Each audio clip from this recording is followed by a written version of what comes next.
Second up we have a replica of the Vltor again, but this one is slightly different. It's a copy of the Vltor Defender. Again, you have your full Vltor body, modular upper receiver, but this one is fitted with an AR light 15, 7-inch AR-15 light rail, 7 inches, and that is a copy of a Daniel Defense rail. Again, you have your Vltor bits on it, flash hider, flip up sight, mount for flashlight. That's actually a red dot I have on it. 551 fits nicely on it. Flip up sights. Again, you have your real steel iMod stock, and again Vltor sling mount. So as you can see, I'm pretty into matching up the bits. But again, this gun powered by a 7.4 stock tube LiPo, like the other. And again, to get a rate of fire out of that, I've again built a fully custom box for this one. It is started on a 9mm bearing casing this time. Again, we have the system a flat gear set.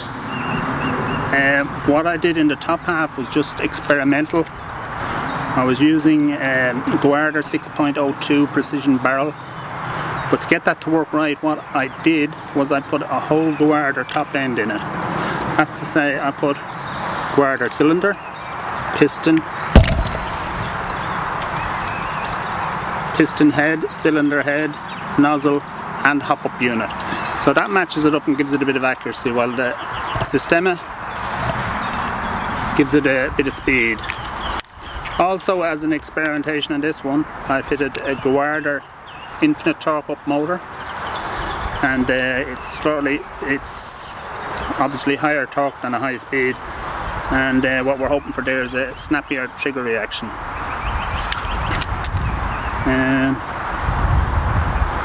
I don't know what more to say about it, but I'll give it a little pop here and you'll hear what I mean about the single.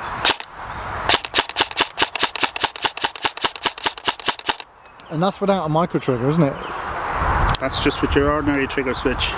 Good quality wiring, and there's fully auto.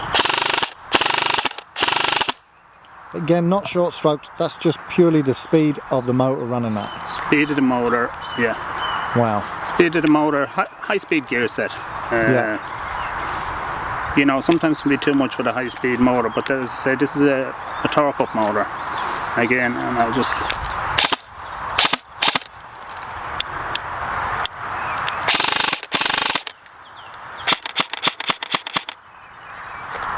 snappy trigger. Yeah. She's a beauty.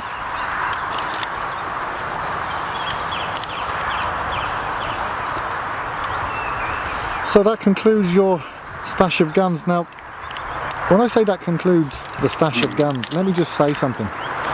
That's only a small part of Dave's very, very comprehensive gun collection. And I have to say,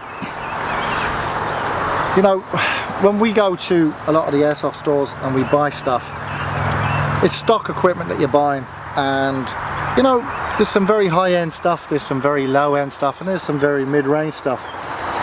Most airsofters I know tend to opt for the lower to the mid-range stuff purely because they think it's better value for money, but in my world I like to try and buy as high-end as I can afford. But nothing can be bought across the counter as a stock gun from a company like these guns that Dave has. They're just as Gucci as they get.